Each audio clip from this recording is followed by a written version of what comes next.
Este es un podcast de La Izquierda Diario. Hemos sido engañados. Hemos sido engañados. ¿Y ahora qué? ¿Y ahora qué?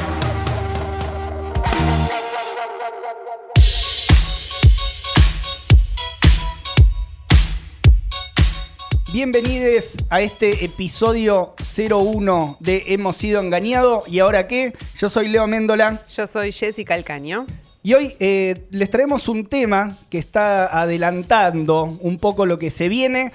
Parece que la política en nuestro país está subida a una especie de túnel del tiempo. Se viene el año 2023. Comienzan a materializarse varias discusiones dentro de las principales coaliciones políticas, del Frente de Todos, de Juntos por el Cambio. Así que vamos a abordar un poco ese tema en nuestro episodio de hoy. Sí, está picado en las dos coaliciones, se están peleando bastante, pero acá queremos tratar de entender qué es lo que pasa, qué es lo que hay detrás, cómo se está configurando el mapa político para las presidenciales y qué intereses económicos hay detrás de ellos también. Y para eso fuimos a buscar algunos conocedores del tema, miradas distintas también, con la intención de enriquecer un poco el debate. Van a escuchar hoy opiniones de algunos periodistas de distintos medios que vienen analizando estos aspectos. Pablo Ibáñez, por ejemplo, Claudio Mardones y también Fernando Rosso, con quien ya nos vamos a meter directamente con la primer parte de lo que vamos a estar analizando hoy. Sí, Fernando Rosso, periodista de La Izquierda Diario, conductor del Círculo Rojo y que recientemente sacó un libro, La Hegemonía Imposible, donde ahí justamente habla del fracaso de las dos coaliciones en sus gobiernos. Por eso le preguntamos cómo impacta eso en la carrera presidencial del 2023, que ya está largada.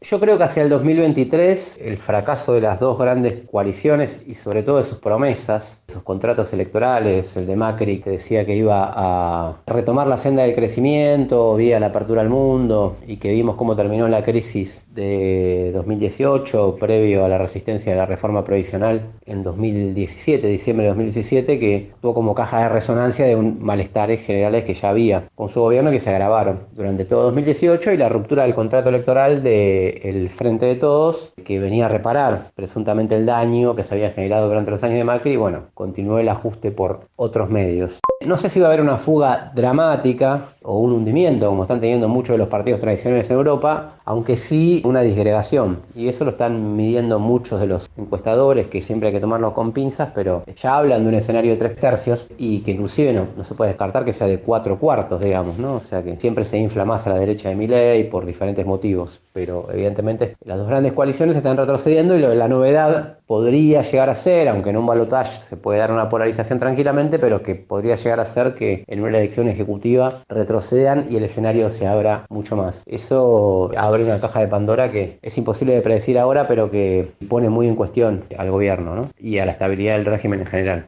Bueno, ahí escuchábamos a Fernando Rosso. Uno de los elementos que plantea lo podemos tomar quizás como explicación de por qué también este ritmo adelantado, ¿no? ¿Por qué, estando en mayo de este año, falta del 2022, más de un año? Falta más de un año y por qué ya estamos discutiendo hacia dónde se van conformando las principales coaliciones, cómo están jugando sus principales referentes también, ¿no? Fernando habla en esto que escuchábamos del fracaso de las principales coaliciones y también de un fracaso de las promesas generadas, que es otro elemento que plantea, en lo que define, en el caso del oficialismo, como una ruptura del contrato electoral, ¿no? O sea, si estos dos elementos no están jugando un poco en este ritmo acelerado, donde ya estamos discutiendo, bueno, quiénes se ven como jugadores en la presidencial del año que viene. Sí, me pareció interesante porque además habla, bueno, el problema del bicolisionismo, ¿no? Donde pareciera que le sirvió, las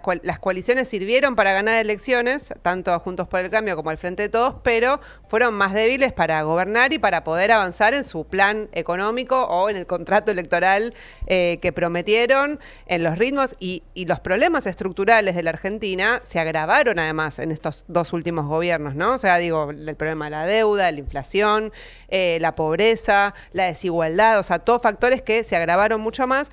Y ahí me surgía la duda, ¿no? Porque son como dos proyectos ya probados, ¿no? Por sus electores, digamos, ¿no? Que fracasaron, hay desilusión, justamente. Bueno, Alberto Fernández, en esto que le queda del mandato, si no se convirtió un poco en un presidente de una transición, que no está claro de qué a qué todavía, ¿no? O en todo caso es lo que deberá definir en la Argentina, digamos, sea por la vía de las movilizaciones, sea por la vía de las disputas electorales, una transición de qué a qué, si se va a reconfigurar el mapa político, sus partidos, sus coaliciones, y van a haber más ofertas también, incluso electorales. Claro, es lo que Fernando plantea también como una hipótesis de disgregación del mapa político, ¿no? O sea, mirar esa dinámica. Sí, respecto de otros momentos, quizás con partidos más fuertes o incluso coaliciones más fuertes, lo que se empieza a adelantar es la posibilidad de que el mapa político en Argentina vaya a una tendencia más disgregada. Él habla, en este caso, de 3 o incluso la hipótesis de 4, claro, de 4 espacios. Incluyendo a la izquierda. Incluyendo a la izquierda. Hemos sido engañados. ¿Y ahora qué? ¿Y ahora qué? Ahí hablaba Fernando del peligro de la disgregación del voto y quizás en parte esto esté motorizando al que sea uno de los capítulos más movidos de estas internas, de este adelantamiento de la carrera hacia el 2023, que es el capítulo del oficialismo. Sí, el Frente de Todos, que ya tiene varios candidateados. Está en primer lugar el presidente Alberto Fernández, que ya dijo que quiere ir por la reelección, incluso que se diriman las diferencias en una gran interna, en una PASO del peronismo. También está anotado Sergio Massa, hoy aliado de la vicepresidenta, y el propio espacio de la vicepresidenta Cristina Fernández, donde ahí hay especulación entre si puede jugar ella como candidata central, Guado de Pedro, Máximo Kirchner, Kicillof, si en la provincia o nacionalmente. Aparecieron también dos figuras, Coqui Capitanich, más en representación de los gobernadores, y Scioli, que volvió de Brasil y tuvo algunas reuniones ahí también, que mostró sus intenciones. Regresado para candidatearse. Le preguntamos a Pablo Ibáñez, que sigue de cerca estos temas en sus columnas, en el Diario AR, en el podcast Truco Gallo, también en Desiguales, que se emite por la TV pública, sobre cuál considera que son los motivos centrales de la división entre estas distintas tribus del Frente de Todos, y además si detrás de esos motivos se pueden ver diferencias en lo que hace al modelo de país.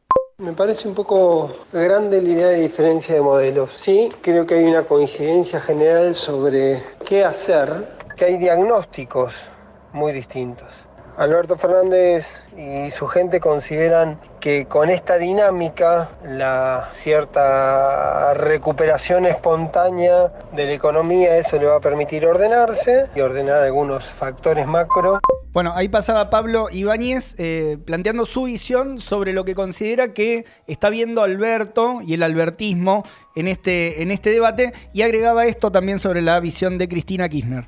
Entendiendo que con este accionar sin un volantazo que suponga endurecer las políticas, posiblemente las mismas políticas que prometen Culfas o Feletti, pero con mayor dureza, mayor profundidad, que sin un cambio profundo en algunos indicadores básicos que tenga que ver esencialmente con los ingresos, ya que no se puede administrar rápidamente la cuestión de la inflación, el diagnóstico es que es una crisis política, social y electoral. Ahí hay dos elementos para recuperar. Por un lado, esta diferencia que plantea, no hay una diferencia en el qué, en el Frente de Todos, sino en el cómo hacer, ¿no? En cómo hacer esa política. Y por otro lado, plantea una preocupación en el caso de Cristina Fernández de Kirchner, que si no se cambia el rumbo en algunos aspectos, dice ella, ve un problema o un posible problema en el terreno político, social y electoral. Menciona como un elemento fuerte. Acá respecto de la interna, lo otro que podemos agregar es lo que viene siendo el objetivo, el blanco que está ubicando más el cristinismo, que tiene que ver con el equipo económico. Ahí recargó bastante las tintas. Y esto nos abre una pregunta. O sea, si el cristinismo tuviera la posibilidad de orientar económicamente hacia otro lado, ¿cuál sería? ese planteo? ¿Cuál sería ese programa? ¿Cuál sería el rumbo que tiene que tomar el gobierno si, por ejemplo, se corriera de lado el equipo económico que hoy, al cual hoy le achacan gran parte de la responsabilidad, ¿no? De una situación que plantean y que pintan como situación crítica? Sí, yo creo que ahí no solo es el problema del equipo económico actual, sino que también Cristina apuntó directamente contra Alberto Fernández, diciéndole, bueno, vos sos menos que Héctor Daer, menos que Emilio Pérsico, que otros dirigentes que tienen poder, y creo que eso un poco lo que muestra es que está decidida el espacio de Cristina y de la Cámpora a disputar el liderazgo del peronismo, y creo que esa es un poco la clave y no tanto las diferencias de modelo, que en eso coincido con lo que dice Ibáñez, y hay también como una evocación del pasado permanente, o sea, en vez de plantear medidas concretas sobre las cuales actuar ahora con la inflación que hay y los distintos problemas estructurales, hay más una vocación del pasado que es de condiciones excepcionales que no aplican, digamos, para este momento. Pablo también desarrollaba un poco más estas tensiones dentro del oficialismo y nos decía lo siguiente. Hay actores que Alberto considera con los que se puede convivir y convivir de una manera de acuerdo, y Cristina considera que no. Sobre la cuestión de cómo hacerlo, me parece que es una disertación de otro orden. El momento histórico, según Alberto, repetir o no mecanismos que anteriormente también ya fracasaron, y cierta mirada que es interesante a veces del kirchnerismo, que el kirchnerismo o el cristinismo particularmente, quizás no tanto el kirchnerismo como espacios con algunos matices entre sí, que el cristinismo pueda hacer una épica incluso de la derrota. Vamos a perder la votación por la reforma de la Corte, vamos a ir a perder el recinto, a dejar testimonio, a decir nosotros quisimos cambiarlo, y digo tal y tal y tal que no quisieron modificar o hacer nada con la Corte. Ahí aparece la idea de conciliar o no conciliar, ¿no? Dice Pablo Ibáñez respecto a esta tensión, por un lado de Alberto, por otro lado de Cristina. Me acordaba de lo que planteó también la vicepresidenta en el acto de Chaco, donde habló de que lo que está en juego en última instancia son intereses, ¿no? Que no hay que verlo tan personalmente. Y también esta idea que recuperó de que el Estado tiene que jugar un rol regulador dentro del capitalismo, una idea que la planteó en 2 actos ya, en 2 discursos. Interesante para pensar también qué es lo que, o sea, dónde se expone este rol que no está jugando el Estado hoy. Y quería agarrar un dato muy concreto que tiene que ver con la informalidad en sectores importantes de la economía, no son sectores marginales, sino, por ejemplo, dentro de los dueños del maíz, del trigo, del girasol, de la soja, donde la tasa de informalidad laboral en esos sectores está llegando en algunos casos al 60%. Mucho más que el promedio general del país, que está alrededor del 40%. Bastante más alto, y además no en una... O sea, esto no es una foto del gobierno, de los momentos del gobierno macrista, sino que es una realidad que viene de hace varios años extendiéndose, y donde efectivamente ahí el Estado no está jugando un rol muy regulador de la economía. Entonces... O sí, pero para los negocios de ese sector. Garantizando y haciendo la vista gorda en un terreno. Lo otro que da para pensar esto que plantea Pablo, tiene que ver también con algunas baterías de medidas o de políticas donde el kirchnerismo juega una carta sabiendo que quizás eso no sale. Podríamos llamarle políticas testimoniales, quizás. Sí, creo que es más en el sentido de quedarse con ciertas banderas, ¿no? Bueno, esto de el fondo para el fondo, lo de la Corte Suprema, el Consejo de la Magistratura, la moratoria que presentaron en el Senado para los jubilados. Creo que aunque sepan que eso no va a prosperar, es muy difícil que prosperen diputados, aunque sea quedarse con esas banderas para decir, bueno, estas son las propuestas que nosotros tenemos, aunque no tengan el aval del albertismo. Uh-huh. Como arma discursiva también. Bueno, por último le consultamos a Pablo cómo consideraba algunas señales que se dan dentro del espacio de Cristina Fernández de Kirchner, teniendo en cuenta la relación, por un lado, con Massa, el rol de Guado de Pedro, de la Roque, de Máximo, y los encuentros que tuvo con el embajador de Estados Unidos, por un lado, y con la generala del Comando Sur, y también qué estrategia había detrás de estos movimientos. Cristina es claramente pragmática en cuestiones puntuales, ha demostrado que es pragmática antes y lo reconfirma ahora. Cristina, por su propia dimensión y por la relación que tiene con aquellos a los que representa, ella misma puede correrse la cancha todo el tiempo.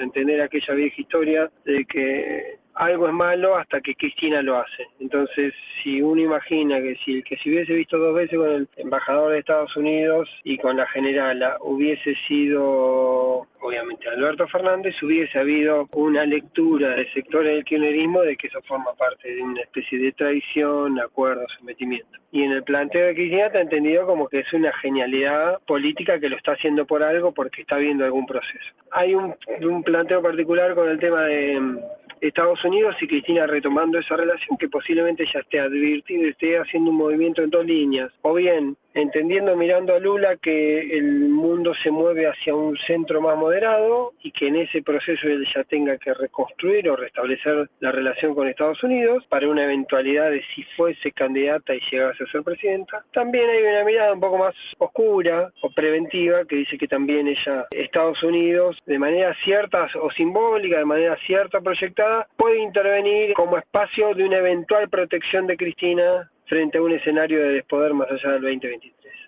Creo que esto último que dice Pablo es un poco lo que muestra que Cristina Fernández se está preparando para 2 escenarios, ¿no? Para el escenario para ganar o para perder, y que en esa línea es donde está jugando para esa disputa por el liderazgo del peronismo y un nuevo marco de alianzas. Me parece interesante lo de Lula, de Brasil, lo de buscar un centro más moderado, que creo que es una línea que está agarrando Cristina. Tengamos en cuenta que Lula va a llevar como vice en su fórmula presidencial a Alckmin, que es como llevar a Macri o a Larreta acá en Argentina, con lo cual es bastante sintomático. Y después la relación con Estados Unidos, si bien estuvo la votación en la ONU, donde Argentina votó alineado completamente con la política norteamericana, incluso se podría haber abstenido, como hizo, no sé, otros países, México, Brasil, decidió ir con todo con la línea de Estados Unidos. Así que, si bien eso es impulsado por el albertismo, esa votación, me parece que Cristina está un poco haciendo sinergia con estas reuniones en el mismo sentido con la embajada norteamericana. Volvemos ahora un poco al disparador del episodio, nos metemos de vuelta en esta carrera presidencial, el tiempo de las candidaturas, y ahora vamos a ver qué pasa en Juntos por el Cambio, otros tonos, otras modalidades capaz de la discusión, y ya está lanzada también ahí la disputa por quién va a hegemonizar finalmente el espacio. Hemos sido engañados. ¿Y ahora qué?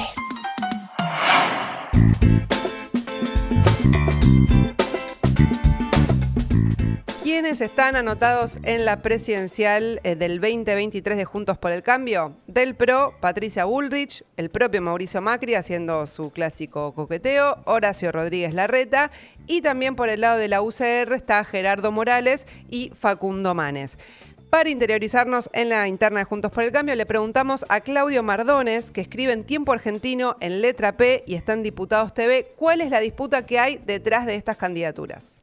Lo que se está poniendo en juego en Juntos por el Cambio ante la multiplicidad de candidatos es primero un tema que atraviesa todo Juntos por el Cambio de las elecciones de 2019 y tiene que ver con la fuga de votos por ultraderecha, que se cristalizó en las elecciones de 2019, se ha reducido un poco o fue menos peor para Juntos por el Cambio el año pasado a partir del experimento de sumar a Ricardo López Murphy como aliado en la ciudad de Buenos Aires, Martín Tetaz como el producto ultraliberal del radicalismo, pero parte de todo ese debate gira en torno a cómo poder constituir una oferta que esté a la derecha de ellos mismos y que les permita confrontar con una fuga de votos por ultraderecha que la capitaliza Javier Milei. El otro elemento que gira en torno a la interna y a la multiplicidad de candidatos tiene que ver con la decisión política del radicalismo de, como dice el titular de la UCR, el jujeño Gerardo Morales, no ser el fugón de cola del macrismo. Y a partir de ese elemento se empiezan a organizar para corporizarse como una opción dentro de Juntos por el Cambio que pueda tener un candidato a presidente del radicalismo. Eso en un contexto en donde crecen las coincidencias con Elisa Carrió en el mismo sentido, pero que se ven también unidos ante la polarización que se da dentro de Juntos por el Cambio, precisamente sobre cómo congraciarse con el voto de ultraderecha, y van construyendo una agenda política y de definiciones políticas e ideológicas cada día más a la derecha de lo que ya están. La razón fundante de Juntos por el Cambio gira en torno a confrontar con el peronismo, y la pregunta es qué pasaría si se concreta una división del Frente de Todos y cómo se administrarían las fuerzas internas dentro de Juntos por el Cambio, que cada vez están más contrapuestas o tironeadas en torno al posicionamiento frente a la ultraderecha, ¿no? De si sumarlos como aliados, de si contarlos a ellos dentro del espacio, de si mantener la conversación con sus votantes pero negarlos a ellos. Bueno, en ese dilema están en un problema irresuelto que sigue evolucionando cada vez con más diferencias. No está sencilla la interna en Juntos por el Cambio porque ninguno está bien al fin y al cabo. Al final ninguno está bien. Hay muchos elementos dando vuelta para definir las candidaturas, para definir quién se pone al frente de este proyecto. Ahí Claudio mencionaba, por un lado aparece un nombre, Javier Milei. Fue el nombre que estuvo también alrededor de toda esta discusión, donde Juntos por el Cambio saca un comunicado, lo menciona Javier Milei, se abre una discusión enorme sobre la pertinencia, sobre si estuvo bien, sobre si estuvo mal. Incluso algunos se desdijeron respecto a Pato Bullrich, que fue incluso... estuvo escribiendo el comunicado, después dijo que no había estado tan bien. Pero hay otro elemento que plantea Claudio y que tiene que ver con lo que charlábamos anteriormente con Fernando, o sea, el fracaso del gobierno de los CEOs, cómo está jugando también y dándole, al menos abriendo el juego para que el radicalismo se ponga en una posición de pelear también esa hegemonía de Juntos por el Cambio, esa hegemonía del espacio de opositor de derecha al Frente de Todos. Sí, a mí lo que me parece interesante, creo que hay algo en lo que no coincido tanto con Claudio Mardones, sí en que están intentando ver cómo aglutinan esa agenda de derecha y cómo se corren a derecha a sí mismos, pero hay que tener en cuenta que también hay una apuesta de construir un centro político. De hecho, vos ves en las reuniones en las que invitan a muchos de los del PRO, especialmente Larreta es como el emblema, el que representa más ese intento. Lo ha dicho en otras oportunidades, queremos conformar un gobierno del 70%. Lo volvió a repetir en una de estas reuniones con empresarios, donde Patricia Bullrich le contestó, no, hay que tener un cambio cojonudo, le dijo Patricia Bullrich, nada de ningún centro, pero hay una apuesta ahí que yo creo que hay varios sectores empresarios que están empujando hacia ese lugar, donde juega Gerardo Morales, juega también Sergio Massa al Frente de Todos, hay varios personajes políticos que están intentando que vayan hacia ahí. En el caso de Juntos por el Cambio, me parece que hay también igual una división de tareas, ¿no? Patricia Bullrich intentando contener los votos de los liberales, como dice Claudio Mardones, y por otro lado, Larreta pensando, bueno, si ganamos en el 2023, ¿cómo hacemos para sostener esta agenda de derecha en el tiempo? Necesitamos más consenso con otras fuerzas políticas. Creo que ese es un poco... Solo apoyándonos en nuestra pata más ubicada a la derecha, digamos, tenemos un problema para el momento en que nos toque gobernar, digamos. Sería un poco ese pensamiento. De todas formas, agarrando lo que decías vos, Jessy, la figura de Milei está jugando un rol en este sentido. Claudio lo mencionaba ahí en esa primera respuesta, pero le preguntamos específicamente sobre ese tema, cómo veía el rol que estaba jugando la figura de Milei y también en el Frente de Todos, y nos decía esto.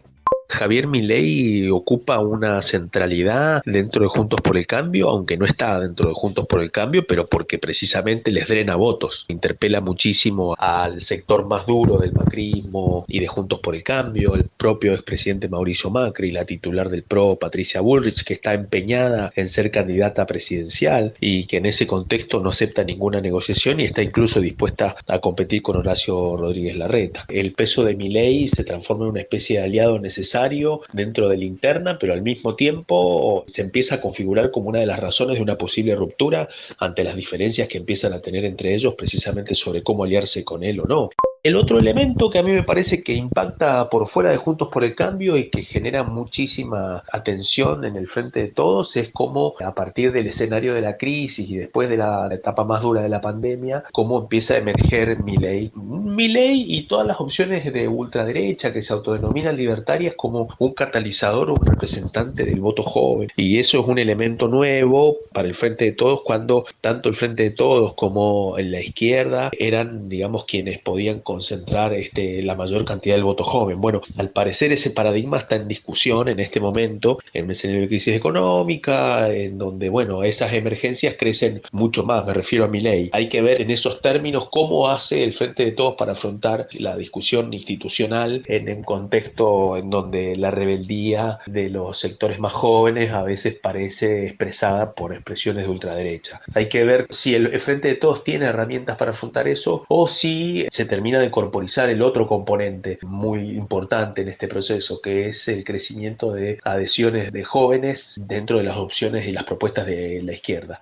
Bueno, ahí aparece esta relación dual de Milei, ¿no? Como, por un lado, como aliado dentro de la interna de Juntos por el Cambio, de aquellos que quieren inclinar más la balanza hacia la derecha, y también, bueno, metiendo un poco de ruido en la interna, mayores tensiones que están dando estos resultados al momento.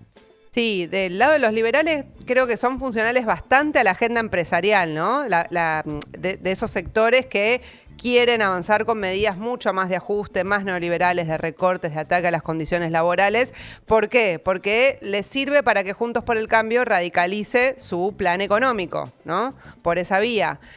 Ahora bien, también hay intereses del Frente de Todos en el espacio de Milei para que divida los votos de la derecha. Entonces, por eso también vemos cómo le dan bastante presencia mediática. El otro elemento que mencionaba ahí Claudio tiene que ver, él destaca el problema de la crisis económica y el voto joven, hace mención específica a esto, y es cierto que en la juventud es un aspecto que tiene un impacto particular, ¿no? Altas tasas de precarización, informalidad, bajos salarios, dificultades para conseguir buenos empleos que permitan acceder a lo básico, ni hablar acceder a una formación universitaria, a una casa propia, y ese tipo de cuestiones que están muy lejanas para la juventud. Y se da la paradoja de que el programa de los liberales, que en parte quieren tomar también Juntos por el Cambio, o al menos está esa discusión de si tienen que apuntalar más ese aspecto de su programa, más a la derecha, contradictoriamente impacta negativamente en la situación de la juventud, ¿no? Se proponen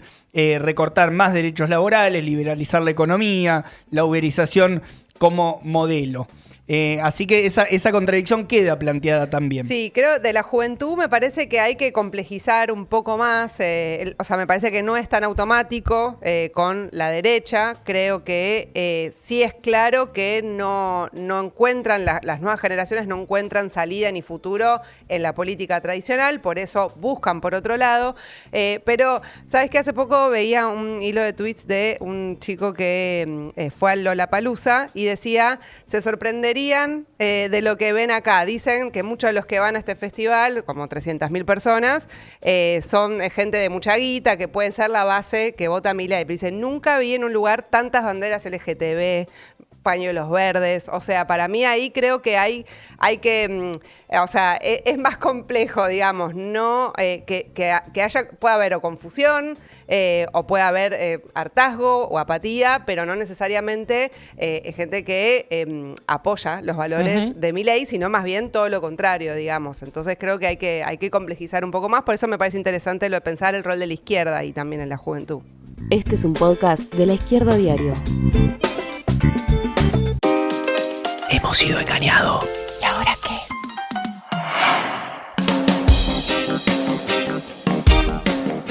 Volvemos ahora con Fernando Rosso, periodista de La Izquierda Diario, conductor del Círculo Rojo. Le preguntamos por el rol que podía jugar la izquierda en el marco de estos posicionamientos hacia el 2023, en particular en un escenario donde lo social y lo político están presentando elementos muy críticos, y nos decía esto. Por la misma dinámica que explicaba antes, la izquierda se le abren posibilidades también, porque si existe esa desgregación, si existe ese desencanto, lo que parecería que está avanzando por una combinación de factores, por radicalización de un sector del PRO, porque se le da mucho aire en los medios de comunicación, porque tiene una forma de tratar de expropiar o de tener las banderas de la anticasta, es la derecha, pero generalmente las encuestas siempre subvaloran a la izquierda y después terminan... Bueno, nadie se termina autocriticando porque nadie se autocritica, pero nadie previó el 25% de Alejandro Vilca en Jujuy o los números que tuvo el Frente de Izquierda en algunos distritos del conurbano bonaerense. donde estuvo entre 7, 8 o 10%. Entonces me parece que en ese escenario puede avanzar tranquilamente en un escenario económico-social que es crítico, pero que va como a dos velocidades. O sea, una macroeconomía y que eso afecta a determinados sectores de la clase trabajadora que tienen un poco más de privilegios, entre comillas, o que, mejor dicho, tienen más derechos, está conquistando paritarias, como en el caso de bancarios u otras, de las industrias concentradas importantes, y eso puede llevar a que se generen aspiraciones, a que todo el mundo quiera reclamar por más. El movimiento de desocupados de alguna manera también lo expresa, con sus contradicciones, pero expresa que hay una aspiración a recuperar después de tanto ajuste infinito, ¿no? Llevamos 5 años de ajuste y una Argentina bastante ajustada. Entonces hay como dos velocidades que pueden alentar al retomar cierta puja distributiva y que termine derramando por sobre todos. Y generalmente cuando eso sucede, la izquierda retoma cierta actividad social y política. Presencia política la tiene, pero también social. Así fue en su momento con el sindicalismo de base, con el propio movimiento de desocupados, al margen de los que están estructuralmente afuera. Entonces yo veo mayor protagonismo que se va a expresar con el movimiento de desocupados. Y bueno, en ese escenario político abierto también puede ser expresarse políticamente hacia el 23, aunque todavía falta mucho, pero veo esas tendencias.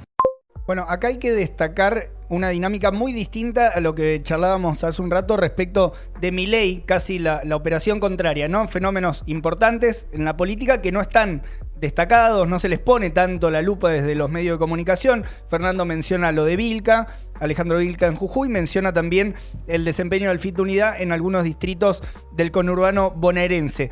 Y por otro lado pone...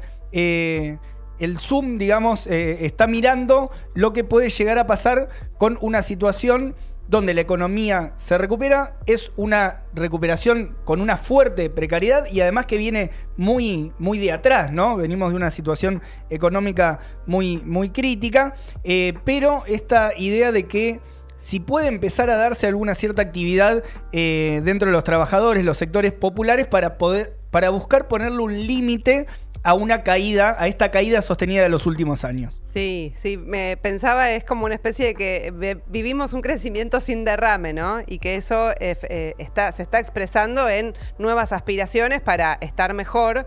Hay malestar, pero también hay aspiraciones de estar mejor. Esto es un poco lo que plantea Fernando, que me parece interesante.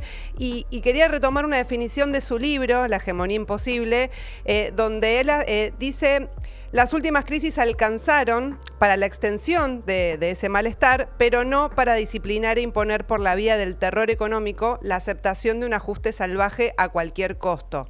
Creo que esto es un poco lo que es una disputa que está abierta, que se va a jugar en la calle, que se va a expresar con estos movimientos desocupados, si hay más movimientos por abajo, donde la izquierda además juega porque tiene presencia en los sectores de trabajadores, en estos movimientos que se están expresando en la calle. Así que me parece interesante para pensar, porque falta para el 2023, aunque no es tanto, pero que pueden darse múltiples fenómenos en este sentido y que pueden también reconfigurar el mapa político y las distintas alternativas a la crisis.